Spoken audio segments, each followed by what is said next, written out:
السلام علیکم ورحمۃ اللہ وبرکاتہ۔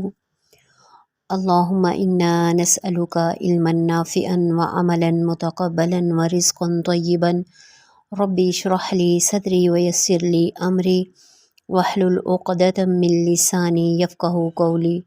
اعوذ باللہ من الشیطان الرجیم، بسم اللہ الرحمن الرحیم۔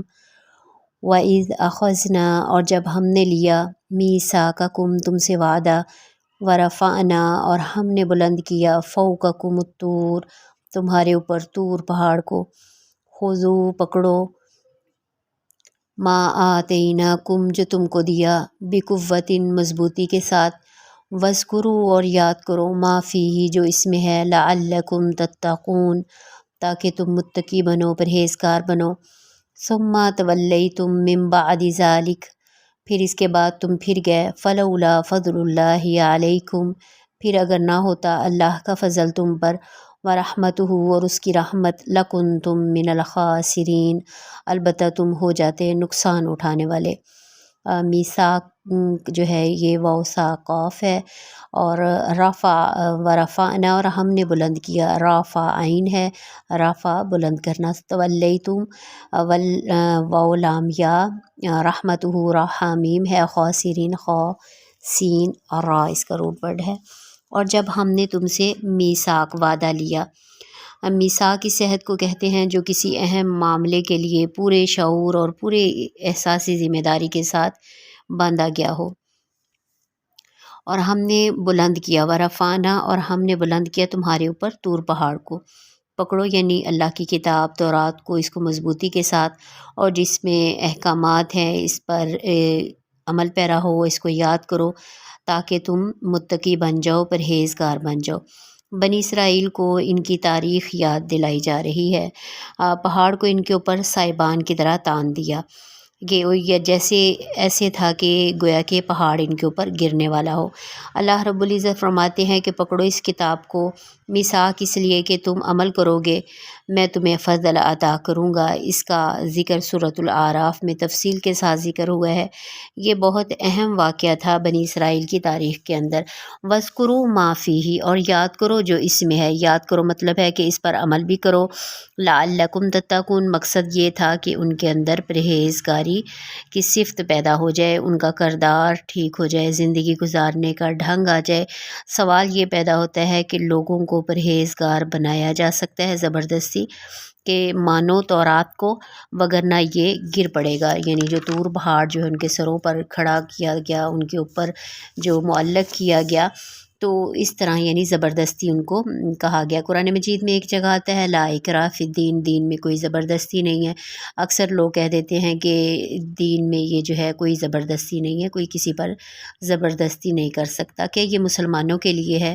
یہ مسلمانوں کے لیے نہیں ہے۔ اس کا جو مفہوم ہے کہ آپ کسی غیر مسلم کو زبردستی ایمان کے اندر نہیں لا سکتے، آپ کسی کو زبردستی کلمہ نہیں پڑھا سکتے، یہاں اس کے لیے ہے۔ لیکن اگر کوئی اسلام میں داخل ہو جاتا ہے، ایمان لے آتا ہے، تو اسلام نے کیا اصول دیا ہے؟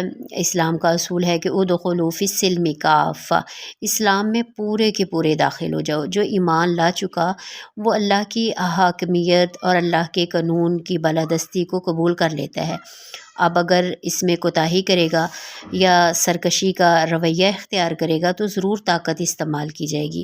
بنی اسرائیل چونکہ مومن اور مسلمان ہونے کا دعویٰ کرتے تھے اور وہ اپنے آپ کو مسلمان کہتے تھے، اور اس کے بعد سرکشی کا رویہ اختیار کر رہے تھے، اس لیے انہیں ڈرایا گیا۔ جیسے جب بچہ 7 سال کا ہوتا ہے تو اسے نبی کریم صلی اللہ علیہ وسلم کے فرمان کے مطابق نماز کے لیے کہا جاتا ہے، لیکن اگر وہ بچہ 10 سال کا ہو جائے اور نماز نہ پڑھے تو آپ صلی اللہ علیہ وسلم نے فرمایا اس کو مارو، زبردستی کرو۔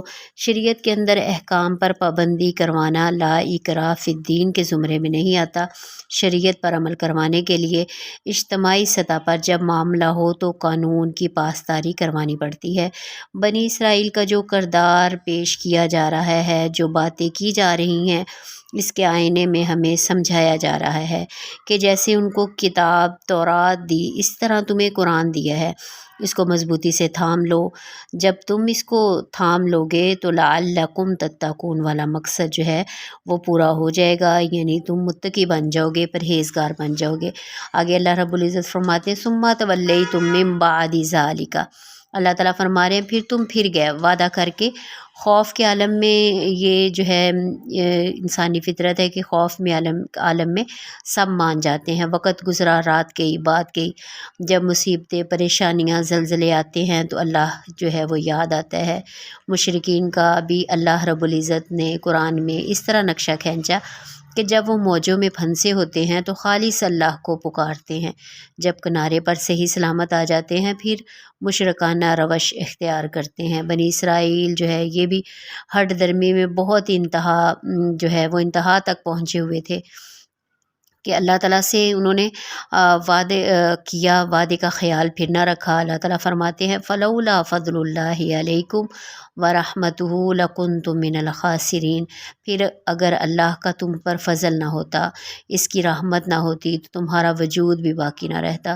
تمہاری نافرمانیوں کی داستان اتنی طویل ہے کہ اللہ کا عذاب تمہیں مل یا میٹ کر دیتا، لیکن یہ اللہ کا فضل اور رحمت ہے۔ قرآن مجید میں آتا ہے کہ اگر اللہ تعالیٰ پکڑ لے تمہاری بد اعمالیوں کی وجہ سے تو زمین پر چلتا ہوا کوئی نظر نہ آئے۔ اس کا مطلب ہے کہ گناہ تو بے شمار تھے۔ لَكُنْتُم مِّنَ الْخَاسِرِينَ فائنل حکم جاری ہو سکتا تھا جیسے ہمارے اوپر جاری ہو سکتا ہے۔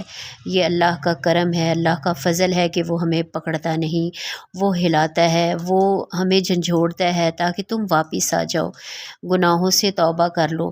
واپسی کا دروازہ اللہ رب العزت نے بنی اسرائیل کے لیے بھی کھلا رکھا تھا۔ اللہ تعالیٰ فرماتے ہیں ما اصابکم من مصیبت فبما کسبت ایدیکم، جتنی بھی تمہارے اوپر مصیبتیں، پریشانیاں نازل ہوتی ہیں تمہارے اپنے ہاتھوں کا کیا دھرا ہوتا ہے۔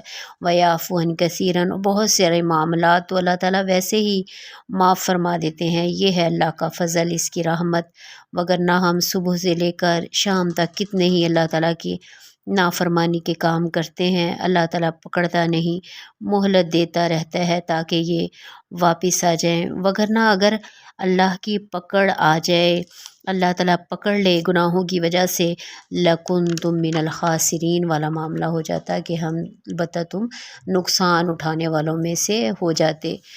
تو اللہ تعالیٰ سے دعا ہے کہ اللہ رب العزت جو ہے ہمیں اس قرآن مجید کے ساتھ جوڑے رکھے، اس پر عمل کرنے کی توفیق عطا فرمائے اور ہمارا خاتمہ بالایمان فرمائے۔